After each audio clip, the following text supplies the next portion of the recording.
ನಮ್ಮ ಸಾಮೇಗೌಡರಿದ್ದಾರೆ, ಕಲ್ಪಲ್ಲಿ ಪ್ರಕಾಶ್ ಅವರಿದ್ದಾರೆ,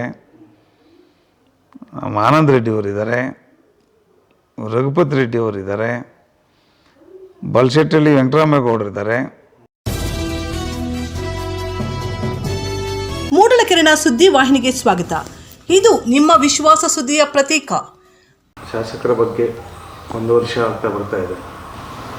ಅವರ ಕಾರ್ಯವೈಖರಿ ಇರ್ಬೋದು, ಹಾಗೆ ಈ ಚುನಾವಣೆಗಳು ಬಂದಾಗ ಕೂಡ ಇರ್ಬೋದು. ಹೇಗಿದೆ ಸರ್ ನಿಮ್ಮ ಪ್ರಕಾರ? ಮುಳಬಾಗಿಲಿನ ತಾಲೂಕಿನ ಶಾಸಕರು ಮೊದಲು ಒಂದು ಬಾರಿ ಸೋಲನ್ನಪ್ಪಿದ್ರು.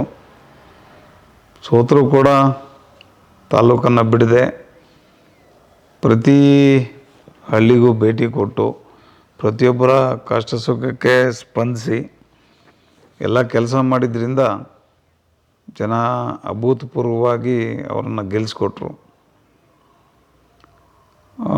ಈಗಾಗಲೇ 1 ವರ್ಷ ಆಯಿತು. ಏನಾಗಿದೆ ಅಂತಂದರೆ, ರಾಜ್ಯದಲ್ಲಿ ಕಾಂಗ್ರೆಸ್ ಸರ್ಕಾರ ಇರೋದರಿಂದ ಅನುದಾನಗಳು ಹೆಚ್ಚಿಗೆ ಶಾಸಕರಿಗೆ ಸಿಗ್ತಾ ಇಲ್ಲ. ಹಾಗಾಗಿ ಕೆಲವೊಂದು ವಿಚಾರಗಳಲ್ಲಿ ಅವರು ಅಂದುಕೊಂಡಂಗೆ ನಡೀತಾ ಇಲ್ಲ.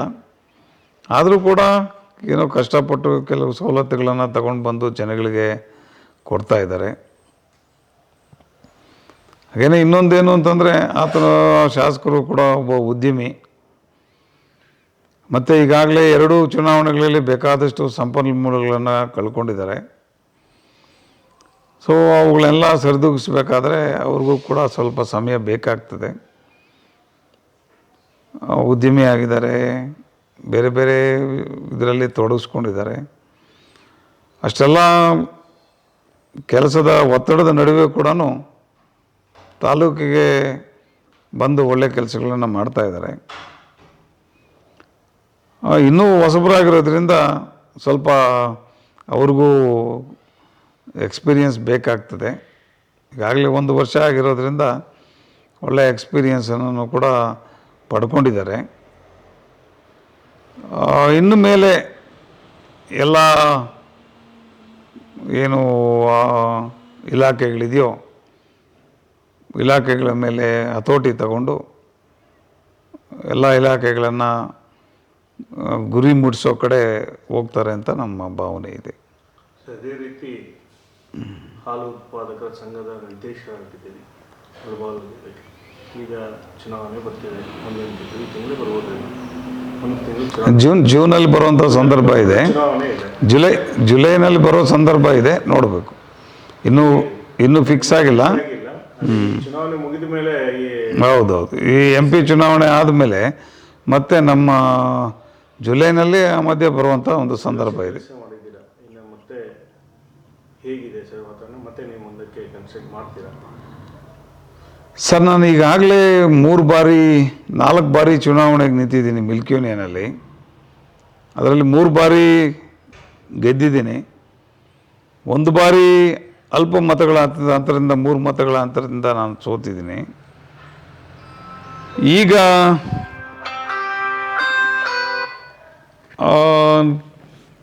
ನಮ್ಮಲ್ಲಿ ಕೂಡ ನಮ್ಮ ಸ್ನೇಹಿತರು ಕೆಲವರು ನಮಗೂ ಒಂದು ಆಸ್ಪದ ಕೊಡಿ ಅಂತ ತಮ್ಮ ಭಾವನೆಯನ್ನು ಹೇಳಿದ್ದಾರೆ. ಒಂದು 4-5 ಜನ ಇದ್ದಾರೆ ಏನು ಸ್ಪರ್ಧಿಗಳಾಗಬೇಕು ಅಂತ ಆಸೆ ಇರ್ತಕ್ಕಂಥವರು, ಹಾಗೂ ಅರ್ಹತೆ ಇರುವಂಥವರು ಕೂಡ ಅವರು. ಅದರಲ್ಲೇನು 2 ಮಾತಿಲ್ಲ. ಅವರು ಒಳ್ಳೆಯ ಹೆಸರನ್ನು ಇಟ್ಕೊಂಡಿದ್ದಾರೆ, ಒಳ್ಳೆಯ ಇದನ್ನು ಇಟ್ಕೊಂಡಿದ್ದಾರೆ, ಅರ್ಹತೆಯೂ ಇದೆ. ಆದರೆ ಇದಕ್ಕೆ ಒಂದೇನು ಅಂತಂದರೆ ಹೋಮ್ವರ್ಕ್ ಬೇಕಾಗ್ತದೆ. ಮೊದಲಿಗೇನೆ ಮಾತಾಡಿ ನಾವು ಇರ್ತೀವಿ ಅಂತಂದರೆ ಅದೊಂಥರ ಆಗ್ತಾಯಿತ್ತು.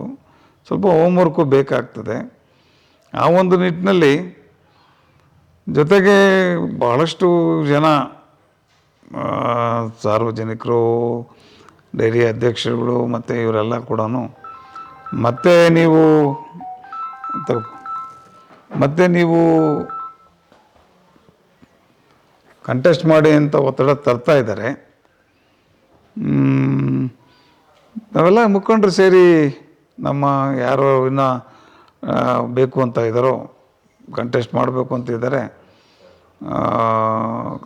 ಅವರು ಮತ್ತೆ ಒಂದು ಮೀಟಿಂಗನ್ನು ಸೇರಿ ಮತ್ತೆ ನಾವು ಮಾತಾಡಿ ತೀರ್ಮಾನ ಮಾಡಿ ಯಾರೋ ಒಬ್ಬರು ಕ್ಯಾಂಡಿಡೇಟ್ನ ಮಾಡ್ಕೊಳ್ತೀವಿ. ಎಲ್ಲ ಸ್ನೇಹಿತರೆ, ಎಲ್ಲ ಯಾರೂ ವಿರೋಧಿಗಳೇನಲ್ಲ ನಮಗೆ. ಎಲ್ಲ ಒಟ್ಟಾಗಿ ಸೇರಿ ಕೂತ್ಕೊಂಡು ಮಾತಾಡಿ ಯಾರೋ ಒಬ್ಬರು ಚುನಾವಣೆಗೆ ನಿಲ್ತೀವಿ. ಆಕಾಂಕ್ಷಿಗಳು ಅಂತ ನಿಮ್ಮ ಮನಸ್ಸಲ್ಲಿ? ಎಲ್ಲ ಸ್ನೇಹಿತರೆ, ಆಕಾಂಕ್ಷಿಗಳು ಎಲ್ಲ ಸ್ನೇಹಿತರೆ. ನಮ್ಮ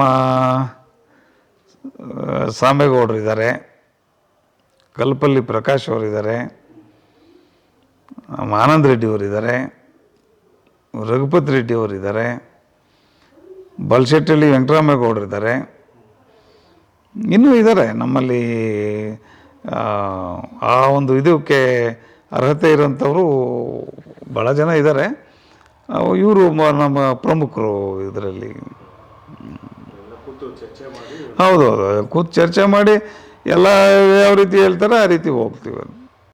ಮೂಡಲಕಿರಣ ಯೂಟ್ಯೂಬ್ ಚಾನಲ್ ಅನ್ನು ತಪ್ಪದೇ ಸಬ್ಸ್ಕ್ರೈಬ್ ಮಾಡಿ, ಲೈಕ್ ಮಾಡಿ, ಶೇರ್ ಮಾಡಿ. ನಮ್ಮ ಮುಂಬರುವ ಎಲ್ಲಾ ವಿಡಿಯೋಸ್ಗಳಿಗಾಗಿ ಪಕ್ಕದಲ್ಲೇ ಇರುವ ಬೆಲ್ ಬಟನ್ ಅನ್ನು ಒತ್ತಿ.